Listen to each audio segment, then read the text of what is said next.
Tell Jack to go and fetch your bank. Try that and upstate board's a different kind of scene. Went off to college, but college turned out me. Couldn't get my master's in truth and loyalty. I said, whoa, light that fuse and run. I said, whoa, I am my father's son.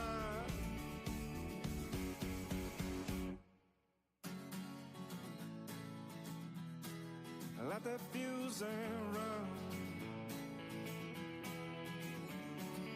Whoa, let that fuse and run. Went off to college, but college done up me. Couldn't get my master's in truth and loyalty.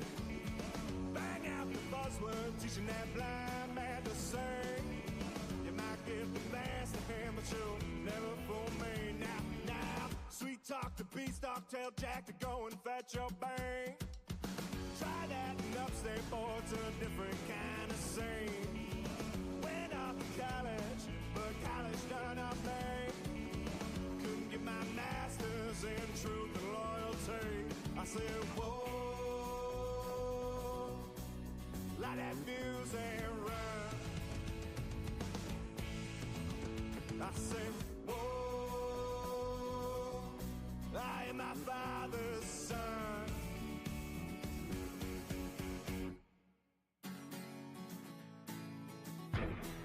Got that fuse and run.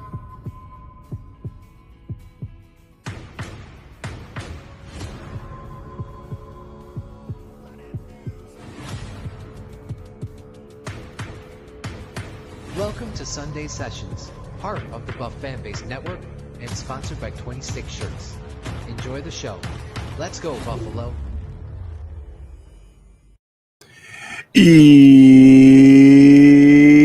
Yo, here we are on a beautiful Sunday. A Sunday. And what's special about this Sunday? It's playoffs, baby. Here we are, wild card weekend. Denver at Buffalo. Oh my God. Oh my God. Oh my God. You're watching the Sunday Sessions with myself, our guy, Mr. Ryan Thomas from the Thomas Takes Sports Podcast, the smoothest voice in podcasting. What's up, RT? What's up, boys? What's up, Swank? Playoff Sunday. Where else would you rather be? Orchard Park, New York right now, filling up for our Buffalo Bills. Let's go. That's right. That's right. That's right. Right next to me over here, my brother from another mother, looking beautiful in his Kyle Williams jersey and his red hat. Freezing up just a little bit there. That's okay. My boy, Scooter Magooter. Scott, what do you got? Legends of the game. Kyle Williams, he's got something going on before the show. Everybody's getting hyped about it, even the social media, even the analysis, NFL, ESPN, all of them are getting pumped for this particular game, and so are we. Let's do it. I mean, I think it's the banner game of the weekend for me, man. I mean, those games yesterday, we'll get into it a little bit probably here, but I don't know. Like, maybe you want to say Pittsburgh Ravens, that, like, you know, interdivision rival, all that stuff. Obviously, it went the way a lot of people were thinking it was going to go. Maybe not the way some of us were hoping it was going to go, but, you know, it went. Mm-hmm.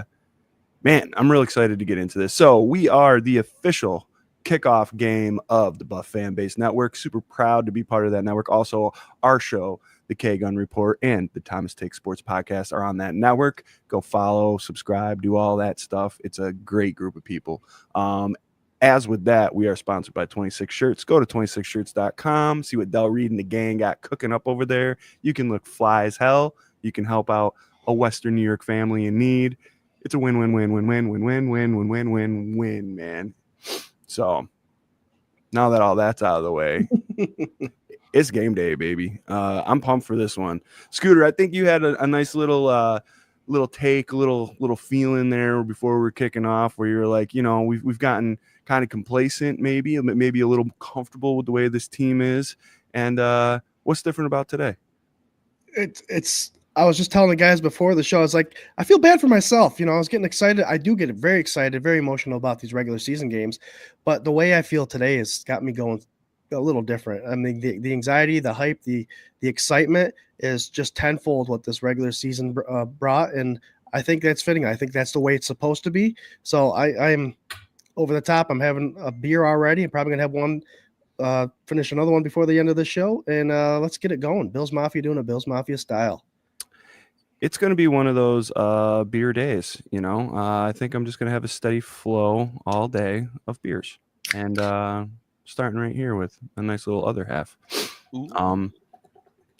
Yeah, the drummer in my band, Jay, we were talking about he was going to come over for the game. He doesn't know. He might want to go to the bar, be around other people. I am not a dude that wants to be at a bar on a game like this. I don't know about you guys, man, but I want to be in the sanctity of my own home, so that, you know, the highs are high and the lows are low, and I can just either wallow or be very happy.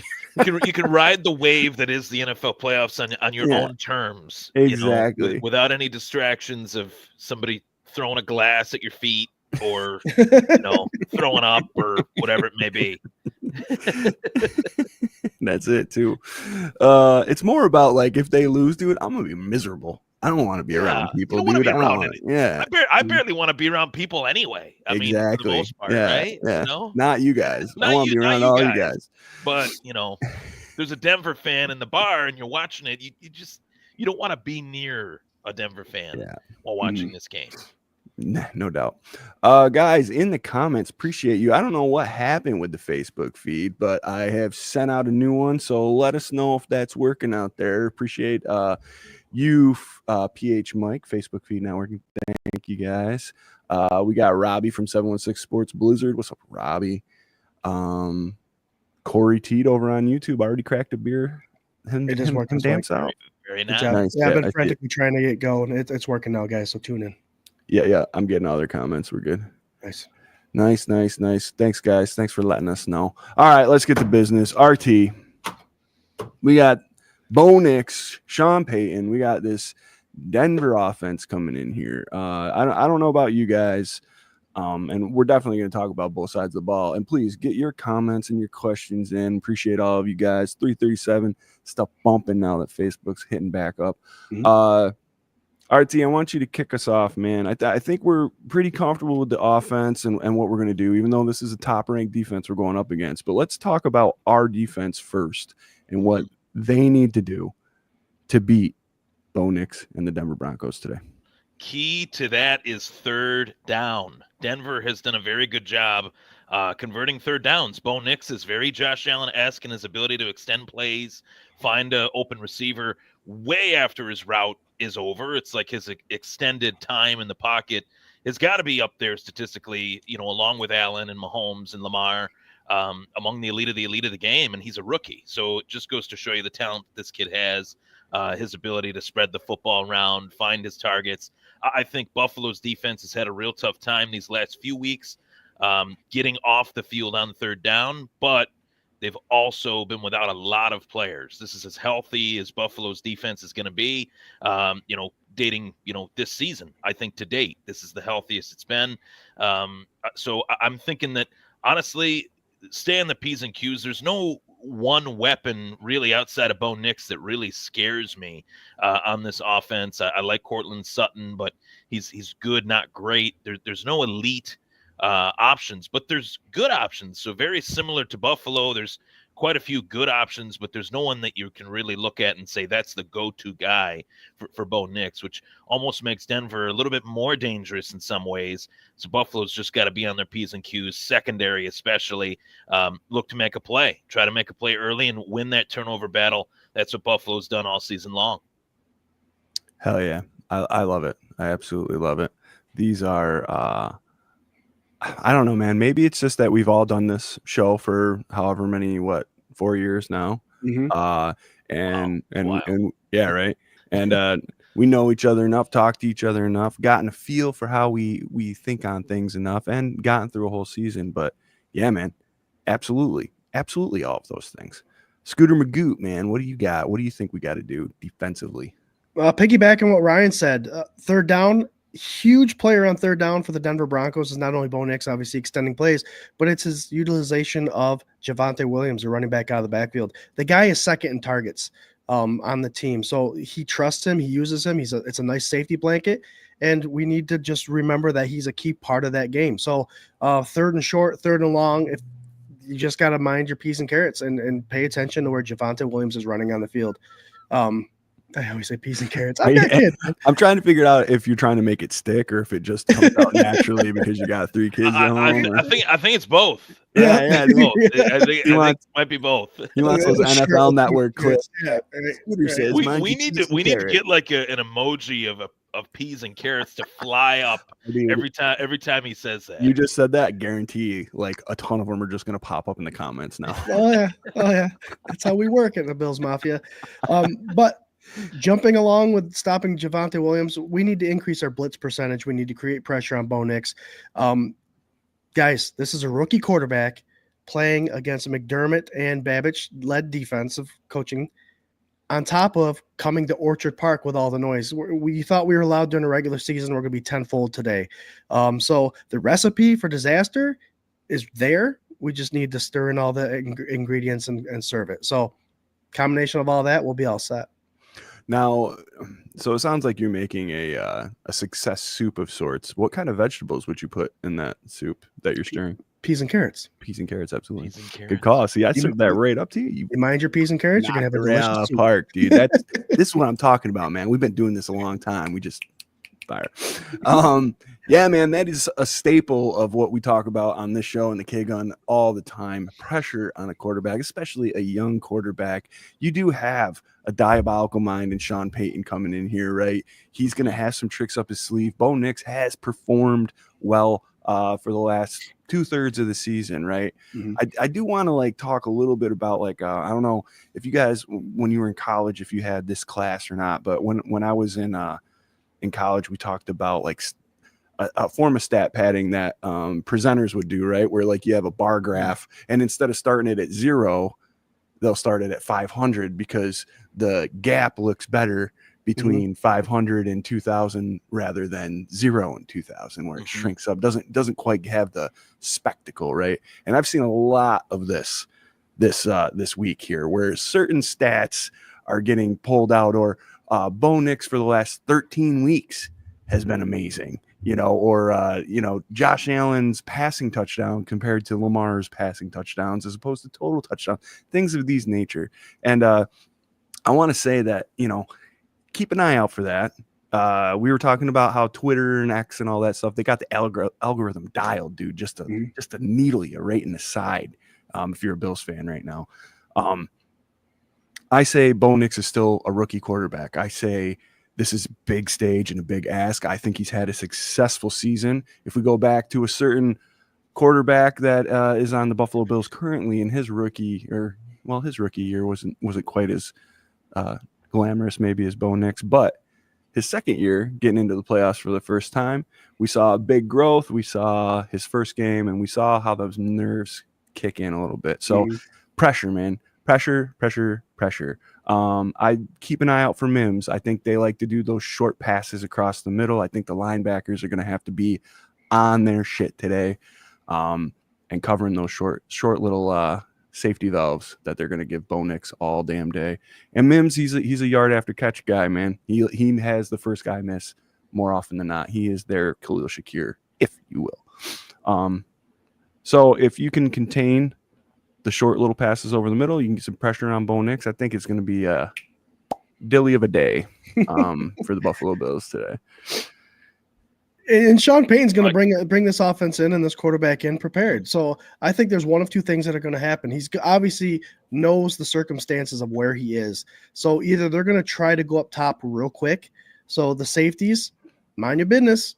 Don't let anybody over the top.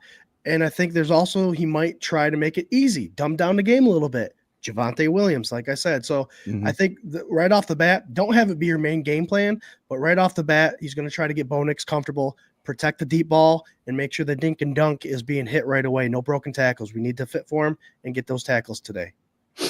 We talk a lot about the fact that Josh Allen has alluded within the last couple of weeks that there's a bunch to this offense that we haven't seen yet. I brought up a couple weeks ago, I hope it's the opposite. Like, I'm good with our offense. What's Bobby got? Obviously, like that's what I want to know, right? Let's get back to the way we were playing kind of earlier in the season as opposed to where we have been the last couple of weeks. Another point to consider, the Bills are at full strength on defense for the first time in quite a while. Milano's got a couple games under his belt now, and I don't know. It's the same old recipe for me, man. You don't give up that big play. You keep stuff in front of you over the middle, and you put a little heat on Bo. Like I said, I think it's a good day. Mary Jane Brown Hughes in the comments talking about Hollins dressed as Fred Flintstone today. Guy has guts, yabba dabba do. I saw the video. It was so good, dude. And him being barefoot all the time and stuff. He just got the Buffalo hat on. Do you guys, by any chance, follow him on Instagram? Oh, yeah. Oh, my God. Yeah. His like how-to videos. He gave us a little tutorial about how to roll up a power cord. Or extension cord. So it was something with toilet paper, like a toilet paper shortcut. Yeah, sitting on the toilet. It was like, how is this guy still on Instagram? I'm just shocked that they haven't banned him yet. But not. I'm obviously kidding. But he's a character. Yeah, man, he's fun, and I'm glad that he's been productive as well as he's been humorous. Like his play is elevated throughout the season. He's a hell of a blocker. He's made some really good catches, nice catches, in some clutch moments. And it's nice to have the whole package, right? Like, because he's like one of those preseason darlings. He's like the little weirdo guy that's kind of funny and walking around barefoot, and you want to root for him. And then he had a little bit of a rough go for it the first 4 or 5 games probably, and really locked into his position when the offense found its footing, I think, to be fair. Sure. So, cool times, good times. Let's switch over to the exciting side of the ball here. Josh Allen, this high-powered offense that can really do anything. Everybody eats. We all know the mantra. RT, I started with you last time. Scott. Give it up to Scott. Scott. I'll take this. What do you think our offense has to do today to be successful against this number 1 ranked defense? Yeah, our offense is pretty special, and we've said it before. I don't want to see much of a change. A lot of people, when they do podcast live streams, they always say, what should we do against this team? And they never really mention, well, that team's got to stop us first. Our offense is high power, 30-plus points a game. We got Josh Allen, all hands on deck right now with our active roster. So we have no excuse. But we should try to slow down this Denver defense. They do run a 3-4 defense, which Josh Allen has been successful against, but they have Jonathan Cooper and Nick Bonito, 2 guys, I think, combined 20-plus sacks. They are disruptors. So the best way to slow down outside linebackers, the best way to slow down a blitzing defense, they do it 29% of the time, is to get your running backs involved. So offensively, and we've seen it, guys, the last couple weeks, our running backs are involved. So what we're doing now is, I believe, the recipe for a successful offensive day for the Buffalo Bills and Josh Allen, James Cook, and the rest of them. So get the running backs involved, keep them involved, and make these linebackers not create so much pressure by having them have to cover our running backs, even tight ends. I like it, man. I think a healthy dose of both, right? And, the run can open up the pass the same way the pass can open up the run and all that kind of stuff. I would like to see not maybe James Cook right up the gut right off the bat. I think I would like to see Ty Johnson around the outside, or maybe even a little pitch out to James to the outside, or anything the outside, just to loosen it up and maybe get more than like a couple yards. That up the gut shit, it works sometimes, and other times it can just stall like all of the momentum you got going. So I think, start fast, start hard, get down there, get it right. But I like it. Good take. RT, what do you think this offense has to do today? Honestly, I have a thought that's kind of interesting. I think whoever wins the initial coin toss is going to be at a huge advantage in this game, and I'll tell you why. Because if Buffalo wins the coin, or if Buffalo loses the coin toss, and Sean Payton elects to defer, Buffalo takes the offensive field first. They get the possession first, I should say. I want Buffalo to be cognizant of the time of possession battle, because Sean Payton's best chance at leading his team to victory is keeping Josh Allen off the field. We talked about Javonte Williams and how they use him. We also got to talk about how Bo Nix can kind of not only just extend plays, but extend plays in like a short, methodical fashion. I think he's at his best throwing 10 to 15 yards, but he's deceivingly good as a deep ball thrower. Yeah. Buffalo is at a point in the game early where they have the ball. I want to see them drain the ball, drain the clock, use the time to their advantage rather than rushing, because Buffalo's defense being out on the field for this one more or longer, I think is actually going to hurt Buffalo's offense. So that's kind of a different analogy for the offense, but it's something that Buffalo is capable of doing. They're just capable of also doing it the other way too, which some offenses are only capable of doing one or the other, a quick offense or a long methodical drive. Buffalo's got to be able to bring both of those together when needed, depending on the time on the clock. Yep. Yeah, I like it. I was listening to WGR this morning, and they were talking about like how that would be one of Sean Payton's, motives. And the thing is, they're not a very great rushing team, Denver, and I think you need to have that absolutely to be able to do what we're talking about, right? To drain the clock, like these little short stabs over the middle. That's great when you want to march it down the field, but if you're doing that and then it's like quick and then wait 35 seconds. Quick. I don't know. And to be honest with you, to my point, like there's a big inactive for Denver, that Audric Estime, who's a real good complement to Javonte Williams. Yeah. So him being out is pretty big for the Buffalo Bills.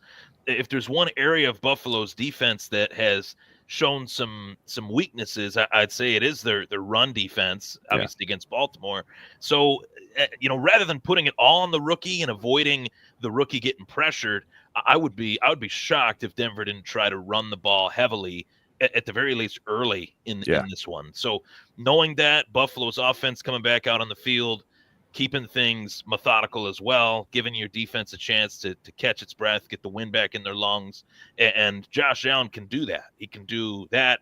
He can run a no huddle. He could do it all. Yep. So it's going to be very interesting to see how what Denver does, if they get the ball first, impacts what Buffalo does offensively or vice versa. Absolutely. Real quick, we got our boy Buffalo Spartan in the comments. This is Sparta. What up, boys? Mafia, mount up. Hell yeah, Spartan. How's it going, buddy? Yeah, I agree with that, man. I think that's what's special about not only Josh Allen, but this offense in general, is that it can change pace. It can control the tempo of a game. If you need a quick score, they can go down and get a quick score. If you need to drain the clock, they can do that.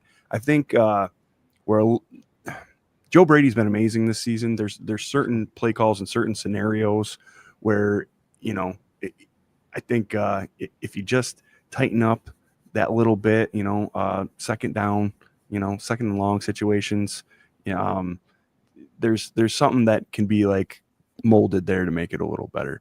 But yeah, I really don't just keep doing what you've been doing all season. You're there, you're doing it. And if you're hiding stuff and holding stuff back, see how it goes, man. But if you stack 2 scores on this team early and then Bo Nix has to beat you with his arm all day, I think that's a win for the Buffalo Bills. Yeah, keep hiding the rest. Yeah. Forget the rest. Yeah. What's working. Yeah, absolutely. And that's what we wanted for this team all along, right? Inflict your will on the other team, play your game the way you want to play it, and score points. So, yeah, I mean, that's really all I got for that. Josh Allen, have a Josh Allen day. Dude's been snubbed and disrespected all around the league by players, by pundits, by coaches, by everybody. I want to see him have a solid game. I'll dare say that he'll throw for more yards than Lamar Jackson did yesterday. And he'll at least throw you think he'll top 170 passing yards? I know it's a big ask. He had a day. Wow. Those are MVP numbers, man. NFL Twitter said he had a day. 178, 80 rushing yards and 2 touchdowns. Big day. Big day for MVP big day for Lamar. him. Yeah, big day for him. Those are Tyrod numbers, with all due respect. I mean, come on. What are we talking about? Thank you. And on the back burner is Derrick Henry, ran for almost 200 yards yesterday and 2 scores. But could I just side table something here? Sure. I got to get this out of my system. why did the one decision that Mike Tomlin will always look back on when he looks back on this season? Why did the Steelers go from a 4-2 Justin Fields to Russell Wilson? Why did they make that switch? What was did they ever say the reason other than the fact that Russell Wilson was a starter for longer and is more washed up than Justin Fields? Like that, I'll never understand that. I'll never understand it. What do you have? 4 or 5? He had 4 or 5 wins when they benched him, right? Right. And then Russ came in. 4-2. Yeah. I thought Russ was going to fall. Yeah. Yeah. I thought Russ was going to fall right on his face, and then he started laying bombs early when he took over. And he was like, doing oh good, and then as the season wore on, he just fell flat on his face. I mean, it's I don't know, man. I would have stuck with Fields. Ride the hot hand, man. Yeah. Give the kid some confidence. I think that's what he's been lacking. You know, that Chicago didn't ever really fully buy into him, and they never really invested in a line or, you know, getting some. Never got a wide around receiver, him. really. Yeah. He didn't really develop him to be able to pass. You know, like he's just his whole mindset, I think, in Chicago was, my reads gone. You know, like right. He gets the second read gone. Like I'm not one man on an island. Yes. And Chicago is not an island in case no one's ever been there, but might as well be in the NFL. Did you guys NFL stands for not for long nowadays, coaches, players, all that stuff. If you don't start producing, even if you don't have the talent surrounding you, it's your fault and you're gone. Right. Yeah. Did you guys see that interview with Pickens yesterday? No, I didn't. They were asking him afterwards, have you seen any growth in your years here at Pittsburgh? And he's like, yeah, you know, I mean, there's been growth, you know. And they go, so does that give you hope for the future? And he goes, nah. I mean, could you blame him? That was a national. Yeah. That's like, you know, I don't know. You guys are probably the ones that told me that he was kind of like a, you know. Oh, he's wild. He's wild. Wild. Did he have an explanation for all his drops last week? No. Okay. He makes. I'm sorry. Not no. Nah. Nah. Yeah, he makes Stephon Diggs look like Mr. Rogers, man. He's a wild dude. He loves to talk it up. Dude, I've watched that's a t-shirt right there, dude. Yeah, I've watched him on Mic'd Up, and I'm like, how does he not get a flag just for his talk? You know, like the things he says, like, wow, this comes out of nowhere. It's wild, man. Yeah. You guys are killing it in the comments, man. 564 of you chiming in. Nice. We got Nate Nacho. D-line needs to get hands up when Nix is making those short passes. Absolutely. He is a bat ball king. Who's filling in for Cordington? Oh, you know, we didn't do the inactives, man. What the hell? I'm all excited about freaking, you know, this game. I didn't even, that's the whole, when you tune into Sunday sessions, usually we get the inactives right at the top of the show, man, but I was too pumped up. Here we go. Inactive. Kyer Elam is out. Yep. Mike White, who would be the third quarterback today, is out. Cordington is out. Ryan Vandermark is out. Dwayne Carter's out. Kareem Jackson and Jalen Virgil, which aren't they the two people they pulled up from the practice squad? Yep. Okay. Carter, that's a little suspect to me. Cordington, I would say Codrington, sorry. He Ty returns a lot. Ray Davis too. Ray Davis is my dude to put back there. Yeah, for sure. Mm-hmm. Yeah, he gets some foot of steam behind him, and he's a wrecking ball. So there you go. Vandermark, man, that's a little bit of a head scratch. He does a lot of like rotation and stuff like that. So I don't know. Is something wrong with him? Do you guys know?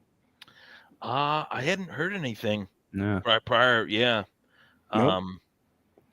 I think Codrington was the only one on the injury report. So cool. Well, that's your inactive. So yeah, we'd say second or third string running back, probably back there.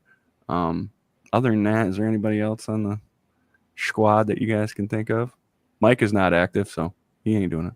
Maybe a little bit of Mac Hollins on the barefoot kickoff return. Dude. You know, maybe a little bit of that. Could you imagine if he did it barefoot? That'd be worth the fine. He'd have a puncture right through the top of his foot, dude. Oh, that'd be cold, man. He probably wouldn't even feel it. Imagine if he did it, hurt his foot, and they still find him. That'd be yeah, horrible. Dude. Yeah, that'd be brutal.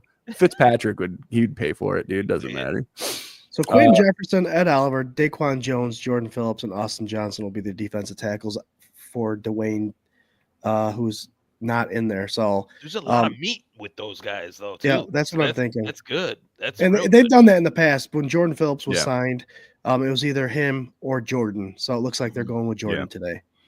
Yeah, trying to stuff the run, make sure the run is not a factor. Yeah. And Jordan Phillips, man, he's a hot hand. JP's been playing his ass off this season. This is like one of the best seasons I've ever seen him in Buffalo. And knock on wood, everywhere, dude has not been hurt here. Mm-hmm. So I don't know. Yeah, run with it. He's the juice you need in the locker room. He's the juice you need on that field, in the line, like whatever, man.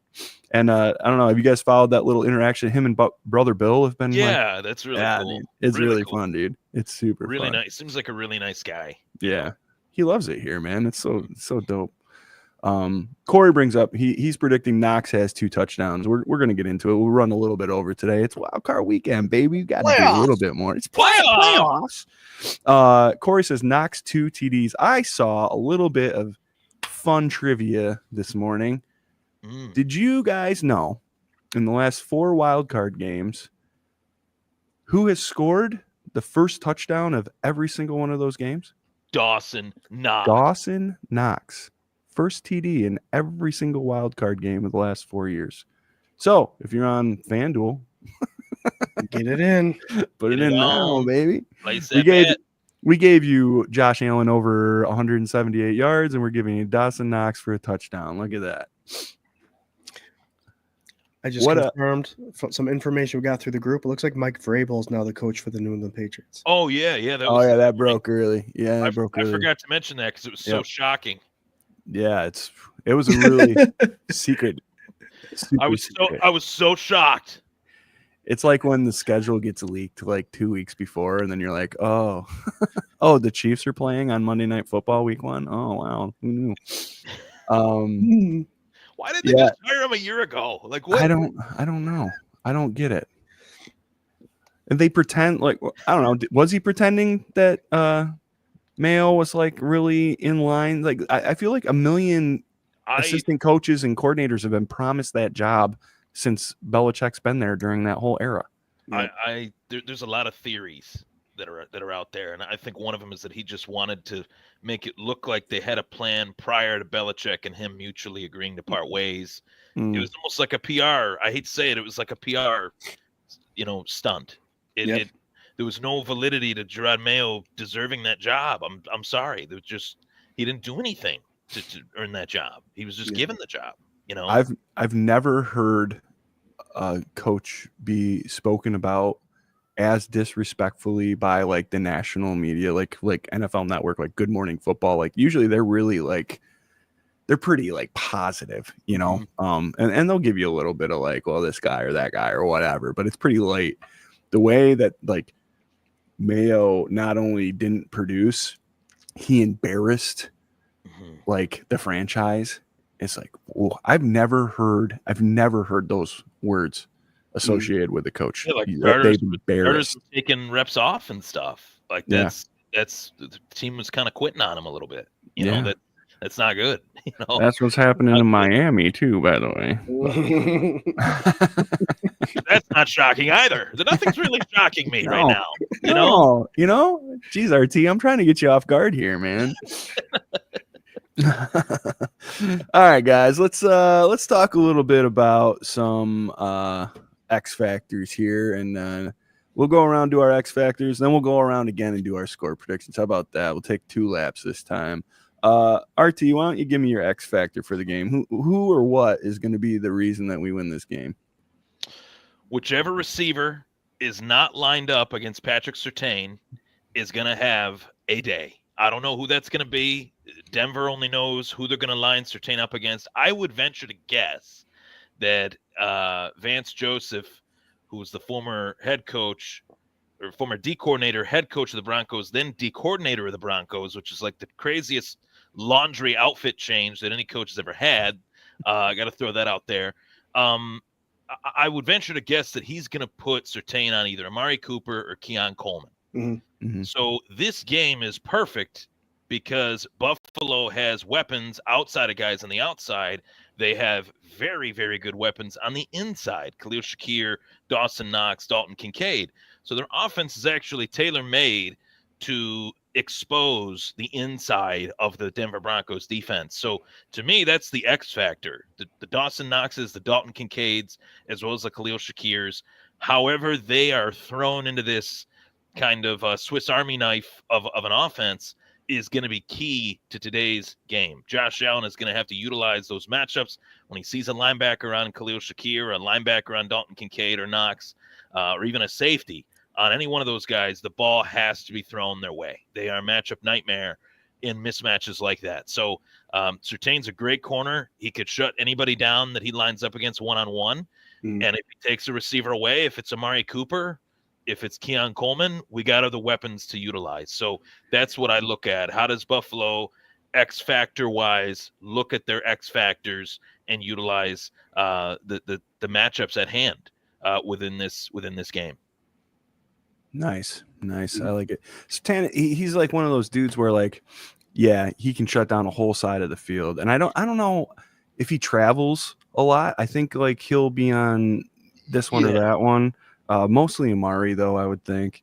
Usually they got it. He is like a Darrelle Revis. He kind of reminds me of the Jets would Rex Ryan would kind of put him on one side of the field, follow whoever it is that he's if, like you said, Swank, if it's Amari or if it's Keon, I would venture to guess it'd be Keon. I think Keon is more dangerous down the field than Amari Cooper is, just because of his length and his size. Man, that's fine. That kid is good. I love that kid. I think he's going to be even better next year. I really do. Yeah, man. He needs to get with Dawson Knox. Just get those hands just a little tighter. I mean, if he follows Keon, I think that Josh is that kind of competitor where he's not going to steer completely away from him. He's going to test him a couple times. But that means that, Keon's going to have to get a clean break away from him one of these times. And it's going to have to be a really, really sharp timing kind of pass. Or learn how to play defense. You got to learn to deflect that ball and get a pass defense if it comes to that point, because Surtain can get up and get it too. So sure. It's 50-50 balls, Keon's got to be on his P's and Q's. Yeah. Peas and carrots, really. Is it strange too that, inside the 20, it seems like he's, Swank made a good point. There was some dropsies, but inside the 20, Keon is a different player. I really think that. Yeah, I agree. And maybe it's because there's, less field and more. Yeah, I don't know. It's he's had some Moss moments and he's had some Jesus catch that ball kind of moments. And he's a rookie, man. With just like what we were talking about, like you gotta give him a chance to settle in and get there, right? So I guess if Surtain is if he's going the Coleman route, then great, man. Cooper's got the best hands on the team, So Khalil Shakir, but who has also been a little quiet, I think, in the last couple of weeks. So, Scooter Magoo, man. Yeah. Who's your X factor for today? We've had Mark Maddox on the show a lot of times. He'll actually be on this Tuesday, guys, for the K-Gun Report. He will be. Mark Maddox always tells us coaches are very important because they set the players up for success. So my X factor is Babbage and McDermott, because McDermott's going to have a few says in this defense. And obviously, like Mark Maddox has said, the coach has to agree with the defensive scheme. They need to bring the heat. So the X factor is how quick they can get underneath Bo Nix's skin. If we see him making those rookie mistakes, if we start hearing the announcer saying rookie mistakes, that's when you know that we have control. The defense's coordinators are calling the right defense, and it's a recipe for the success for the rest of the day. That's the factor. How quick can we get under Nix's skin? And it's not just interceptions and turnovers, guys. He starts throwing errant balls over the head, underthrown. When you see that stuff start falling apart, it's hard to recover from. So the timing of that, I think, is very key to the success this week. I like it.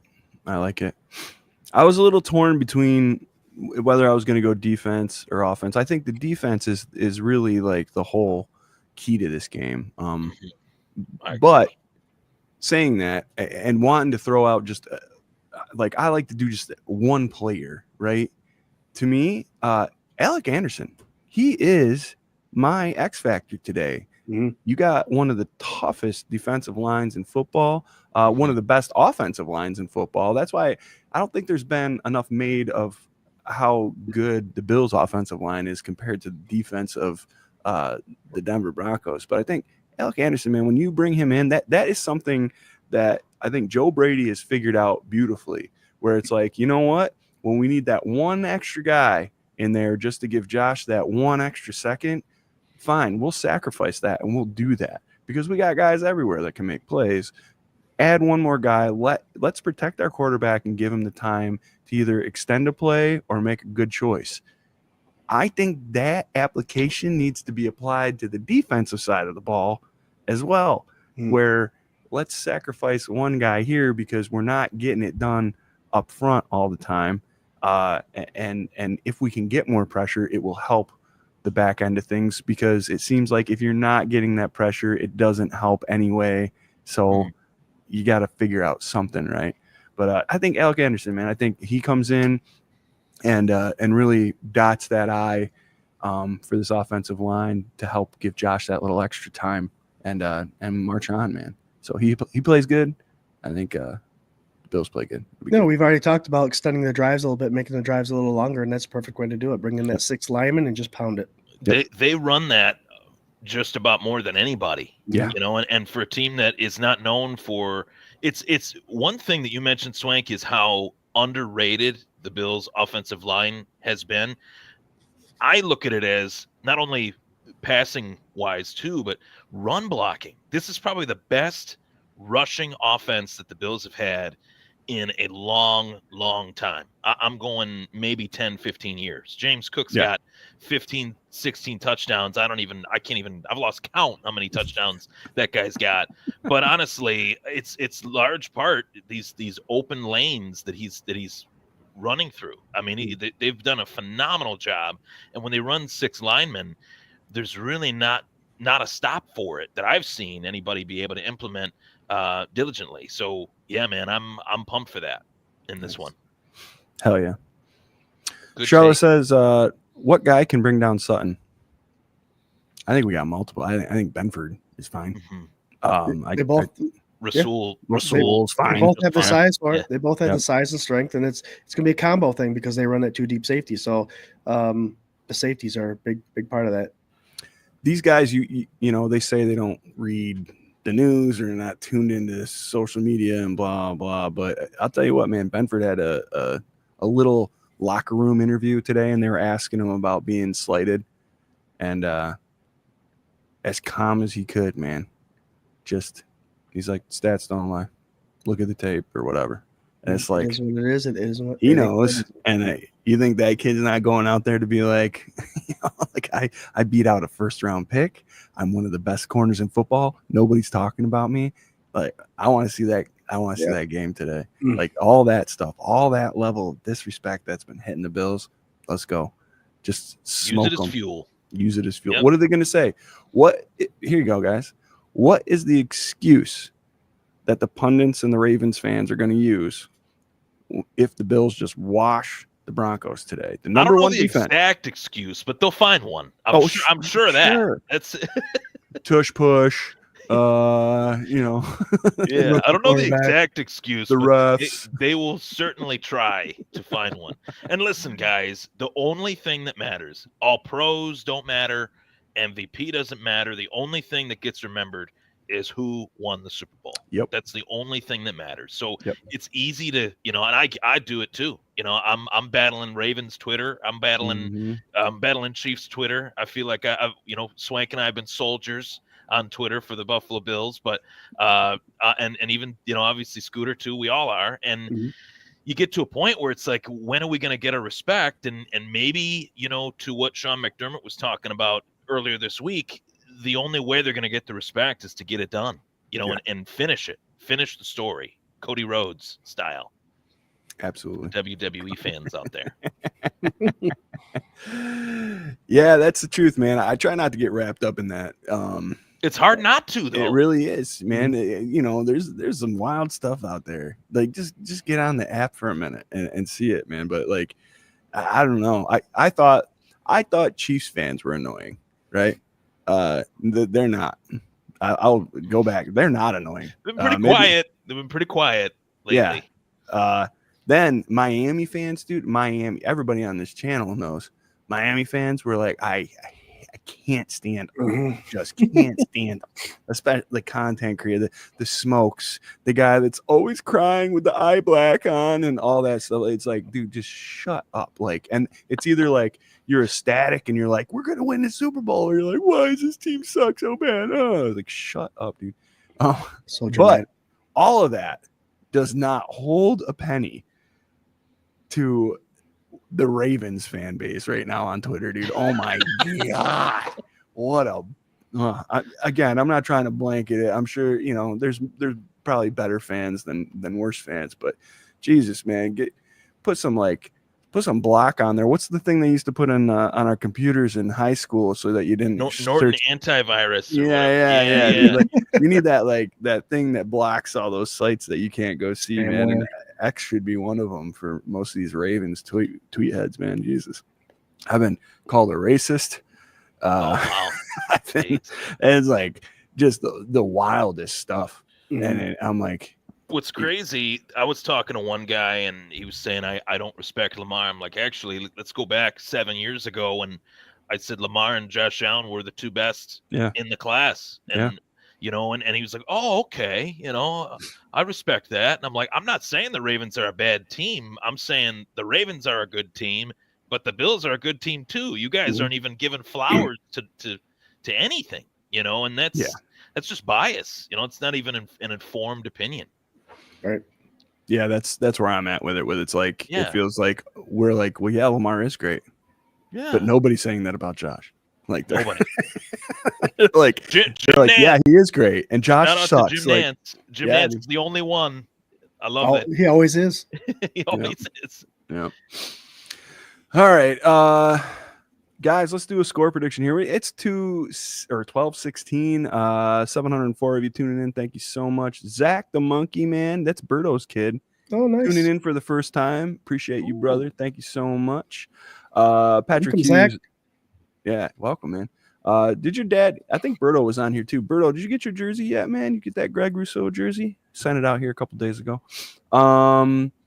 Patrick Hughes says, anyone else out there got Eli's winning lockdown shirt yet? If not, get you one. Hell yeah. We designed some merch for our boy Eli. All of the proceeds go to the Verona Animal Shelter.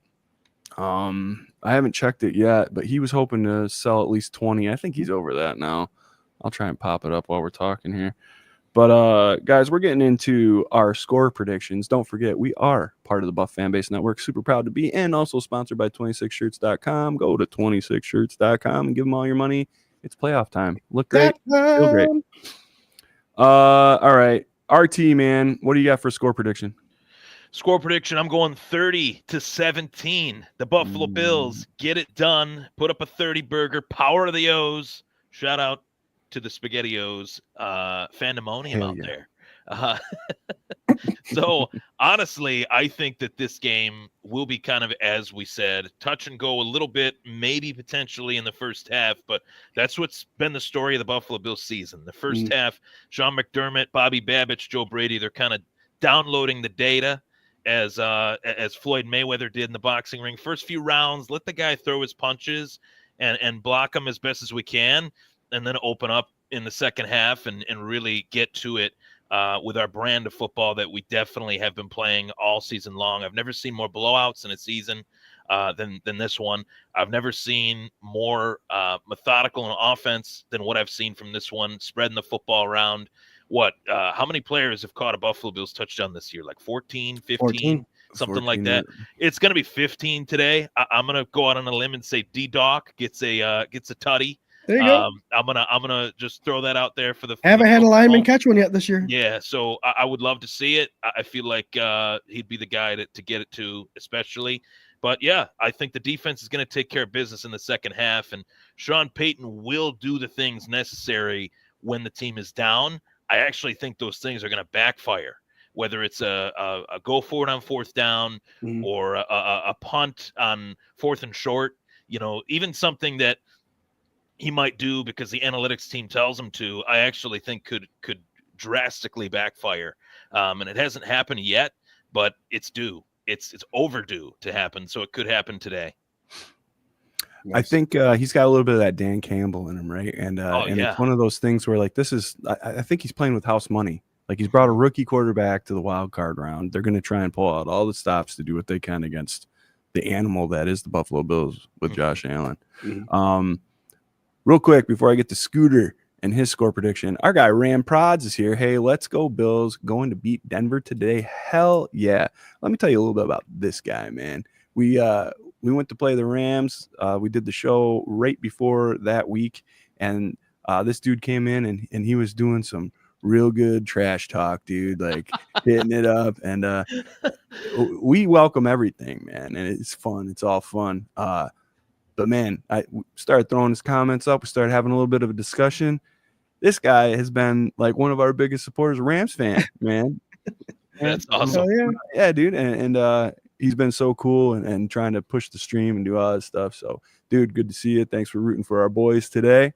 Good luck to yours as well. Put Torrey Holt in the Hall of Fame, man. Put Torrey Holt in the Hall of Fame. It's overdue.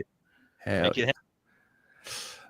We got a ton of score predictions coming in here, but Scooter Magoo, what do you got for a score prediction today? I'm also going power the O's. 35-20, Bills win. Rarely any team's been able to stop Buffalo from scoring 30 points. And it's all hands on deck. Like we established, the active and inactives, everyone's there. There's no excuse. We're playing against a rookie quarterback.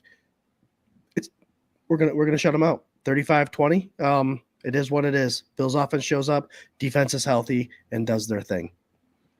I like it. For me, I'm going to hold mine until after a couple of videos that we got from our good dudes who have been the absolute forefront of the SpaghettiOs movement. We're going to start out with the godfather of it all right here, our guy, Mr. Patrick Hughes. What's up, FLX Mafia, Buff 24/7 Fandemonium. This is one of your SpaghettiO boys, Patrick Hughes, coming live from the Bills Backers Bar in downtown Orlando. Hell yeah. Waiting for the game to start. Nice. Sure, real early. Some of us are a little pumped.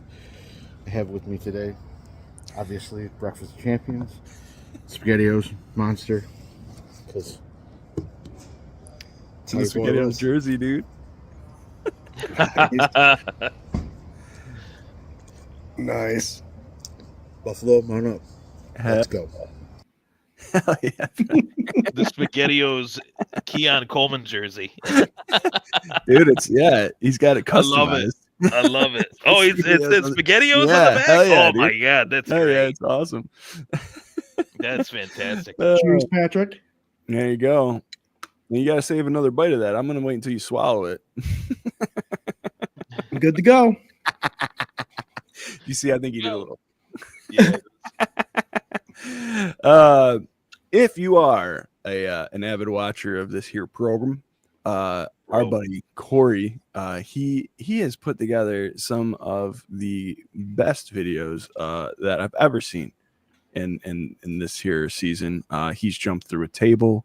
His cute daughter has helped him out with some crazy stuff. He smashed beers over his head. This is our dude.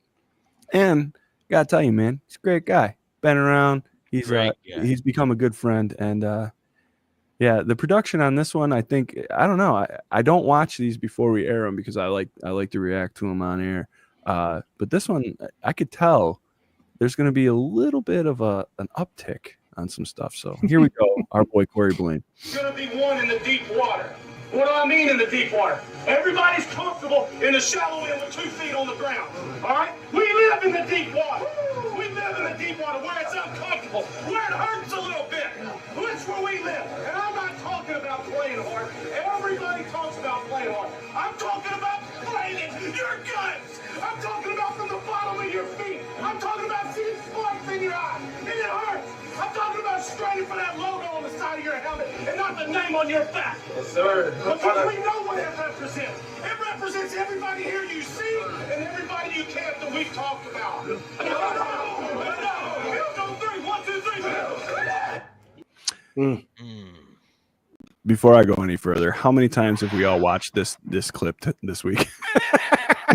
I've watched it so many times, dude. I wake up, brush my teeth, go to the bathroom, and hit play. I'm like, each tooth, man. I'm talking about playing for the toothpaste on your brush and not the. Anyway, all right, here we go. Sorry if I was shaking a little bit. How can that not fire you up, boy? Huh? We're finally here, guys. Playoffs. It's been a long season, 13-4. Should be 14-3, but we won't talk about last week. Who cares? Oh, today, obviously, Kyle Williams is going to be there firing the guys up. So how could the X factor not be the defense? The offense is going to be scoring all day long. All day long. There's no reason they shouldn't be. I want to see the defense. Turnovers, sacks, stops. Like Swank always says, put pressure on that young buck and watch them fold. So today, I think the Bills are going to win. Power of the O's, 32-10. We'll see you next week, guys. Ooh, a whole can chug. Those are really in there. Go Bill! Those are really in there. I didn't even know what he said, but Those are really in there. He said those are really in there. Oh wow! I bet. I mean, that was a stone cold can chug of SpaghettiOs. That should be legendary. Yeah. So Cheers. I'm not trying to jinx anything, but we move on, Corey. I want the stone cold with the double SpaghettiO can, dude. You see his beard was red? You got the beard red? Yeah, I saw it. Yeah, that was interesting. I did not expect that. When he popped up, I'm like, oh, all right. Oh, all there right. he is. There he is. Our boy Corey Blaine. Appreciate you participating in this little experiment that we call Sunday Sessions. For me, man, I'm right there, man. I think I got the same score. I think I'm going. I think I'm going to go 31-10. Power of the O's. We'll go 4 tutties. 4 tutties and 3 tutties. No, 4 tutties. No, 4 tutties and 4 tutties, 2 field goals. There we go. That's what I want. Yeah, and the first quarter I think is going to be the most tense, and I'm hoping that we're all just easy breezing by about halfway through the third quarter, beginning of the fourth, and having a good old time. But yeah, man, I'm ready for it. And here we are. We went a little long just to get that much closer to kickoff. So we'll kind of wait, right? Mike V says, Bills win 38-20. Josh has a total of 4 TDs. Debbie says, Judy score, Bills 24-14. Uncle James says he's ready to run through a brick wall. Let's go, Blaine. Hell There you go. John Johns makes me want to run through a wall when I see that video. Hell yeah. Mm-hmm. Again, I think if you tune into WGR before kickoff, you can hear all of his stuff on the field there. What were you gonna say, RT? Sorry. Oh yeah, no problem. So when I watch that video, obviously you get a lot of, juice flowing. It takes me back right to when I was playing, but it also takes me back to being a fan of the Bills at that time, and even previously to that.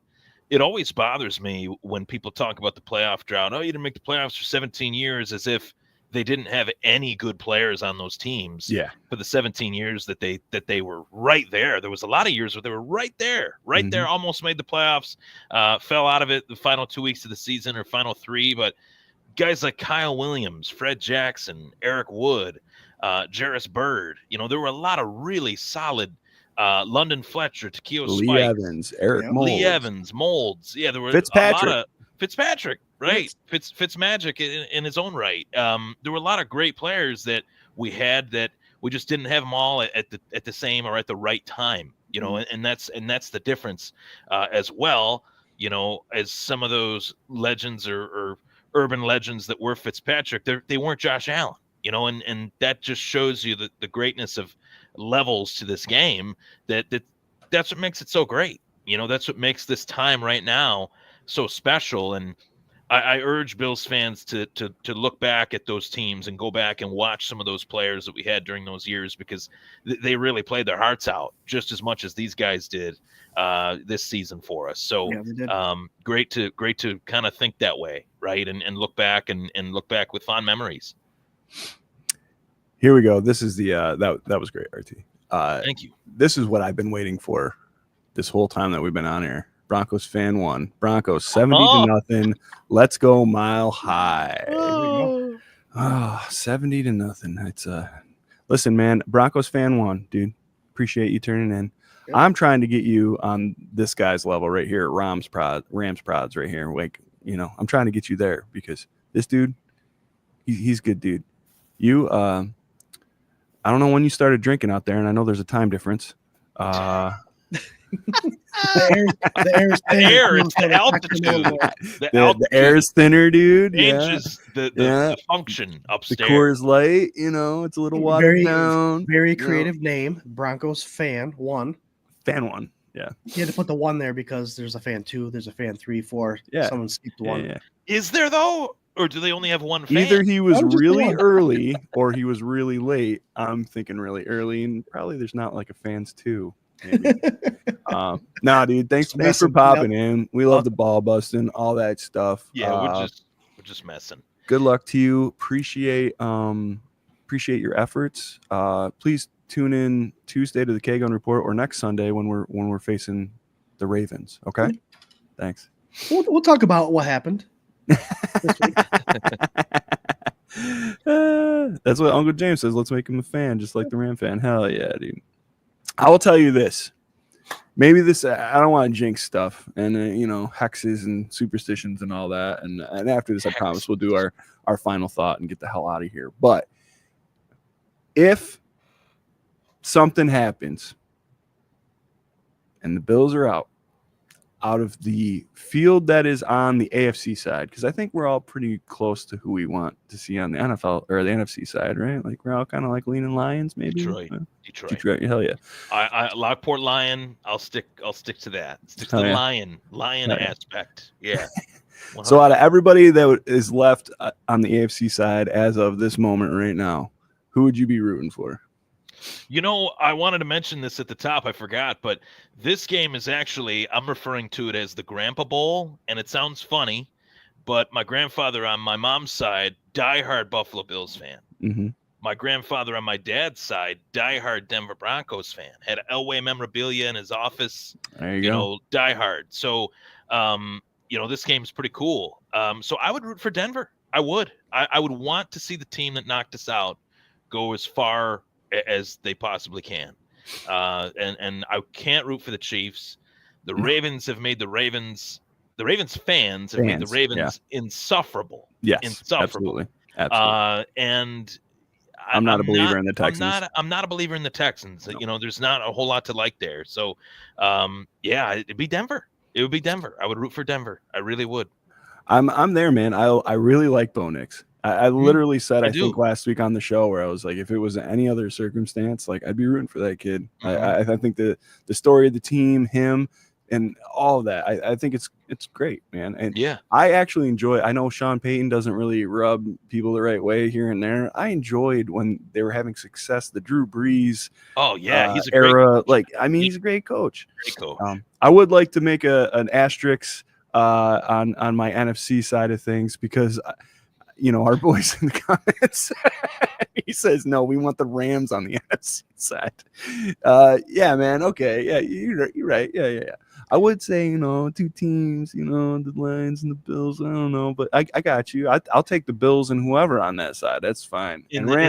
In the name of Kurt Warner, man, go Rams. There Kurt Warner go. was my guy, man. K-Gun Report. I picked the Rams, so let's do it. That was my guy. I got it on the parlay. Got on the parlay right here. Now, so. Oh damn! What is that? A Target receipt? You write it out. I picked 5 picks. Five picks. Nice, Ravens, dude. Eagles, Bucks, Rams, Bills. Nice. Nice. You're on it so far. I'm on it so far. 1 for 1. Rams prods, dude. If if it happens, you got to be on the show, dude. You got to come on the show. So circle that on your calendar. Mhm. Chris says, not a damn one of them, Swank, would I be rooting for? This is like an interesting debate where, like, if the Bills are out, there's the people that are like, well, I think the Reed boys are like this, got to root for an AFC team, right? Yep. I do the same thing in baseball. I do the same thing. Not for the me, Yankees. I'm more team affiliated. Like if I lean one way or the other, a good story, you know what I mean? Like I go for that. I'm not so like, usually I hate teams in the AFC so much because for one reason or another over the course of the last 41 years that NFC teams are easier for me to root for in most cases, but I'm there for it, dude. I'm there. And usually, generally, if it's an AFC team, it's the team that put the Bills out of the playoffs. So I usually go that way. That's what I said. That's what I said. I'd want to see the team that knocked us out go as far as they can. Yep. The strength of schedule defense. I like it. I like that. Nice. Look at this one. Yeah, we got Lou. Greetings from Hoboken, New Jersey at the Shannon Bills Backer Club. Let's go, Bills. Hell yeah, Lou. Thank you so much for tuning in, man. Awesome. Broncos fan. He's still on his shit. They're going to New Orleans. Are you guys getting tickets? Spectators. That's about it. They're going to be in the stands. They're not going to be on the field. They didn't throw that part out there. What year are you guys going to New Orleans? Maybe for a summer trip. Maybe a little golf outing. Yeah. Maybe team building. Playing an 18 somewhere. I don't know. Rams prize down. You're on it, dude. I'm a bowl lever. You guys got the. I like Bo. I do like Bo too, man. Yeah. Was one pick away from getting him on my dynasty team. Man, we're here on. We got the last 5 comments have been in alternating order. Broncos fan or Ram prods. Ram prods right here with the homer. I don't see many possibilities where the Bills don't make the Super Bowl. Mm-hmm. There you go, Broncos fan. Sorry, bro. And he said he put 10K on it. We're obviously not. We're not dealing with somebody who's sane. He has had 7 beers today, he said. So I'm there. Did he do that? Did he put the 10K before he had the 7 beers or after? I'm going to guess at like 5. He meant to put the dollar sign before the 10. The K came afterwards. He just messed up. $10. He got $10. Or the decimal. He didn't hit shift when he hit K. Many more beers to Kames. Okay. Cheers. Here we Cheers go, guys. Y'all, 12:36. We got less than 25 minutes. This has been a very special edition of Sunday Sessions, but it's playoffs, baby. And I'm seeing the people tick up. They like I know, the back man. and They forth do. here. We're creeping up on 1,000 right now, man. We can't, it's hard to get away, but I'm going to tell you, we're going to get away. I did want to give an update on Eli's winning lockdown. If you go to our bonfire site, which I think our website is down right now, but if you go to our bonfire site, which you can find on our Facebook page, Instagram, all that stuff, Eli's shirt is there. He has sold 18 so far, and rolling up on almost $80 that we're donating over to Verona. So keep them coming. You guys have been dope about all of that. Let's hit a final thought and get the hell out of here, boys. What do you think? Appreciate all you guys tuning in. Don't forget we are part of the Buff Fan Base Network and sponsored by 26 Shirts. Go to 26shirts.com. It's on the other side, Scott. And there you go. I look at the live stream feed. So live stream feed has me here. Yeah, look at that. There you go. Yeah, just do both. You'll be fine. RT, tell them where they can find you and give us your final thought. Wednesdays at 8. This Wednesday, I'll be live. Buffalo Fan Base, of course. Check it out. 26shirts.com sponsoring the show. And I'm going to be recapping what I hope is a win on the Thomas Take Sports Podcast. You can find it anywhere you find podcasts, whether you listen or watch. Just search it, Google, it's everywhere. Thomas Take Sports Podcast. Greatly appreciate the love and support from the Bills Mafia and even football fans around the world. And yes, you, Lamar Jackson Ravens fan club MVP voters, you're welcome to tune in as well. Hell yes. I love that. Check out our buddy Ryan Thomas from the Thomas Take Sports Podcast right next to me. My brother from another mother. Here we go. Wild card weekend. Scooter, tell the people your final thought. Hey, We are where we are because of what the Bills have done. Obviously, a bunch of couple years, but we got to remember what happened before then to make this even more bittersweet. Playoffs weren't a thing for 18 years for us, so we take this. I mentioned before the show started, and as it started, the nervousness, the giddiness, all that stuff. It's a real emotion. Ride with it, guys. It's fun to be here. It's just wild card weekend, but it's the playoffs. Totally different game. Totally different game. So enjoy every bit of it. I also want to have a special shout out to the firefighters out in LA right now, fighting an impossible match, 0% contained, but they're working their asses off for the safety of the people. So cheers to them, safety to them, and of course, go Bills. Hell yeah, go Bills. Guys, I say it very, very, very often on this show and the K-Gun, but appreciate where you are right now. This is a once-in-a-lifetime talent. This is a great team. This coaching staff, the GM, it's just we went through a lot to be able to be comfortable and confident, especially this early in the regular season that it was this year, right? And going into this wild card matchup, you know, don't take it for granted. Enjoy every minute. Cheer loud and just remember it, man, because we all know it's fleeting, right? Like one day this will not be the case. So just drink it in, man, and have a blast with it. We do for sure. And take it year by year. Every year is different, and every year that is the year that counts. So forget what happened in the past. This year is the year. Past doesn't mean jack squat. It's all about the here and now, and we're gonna make it happen.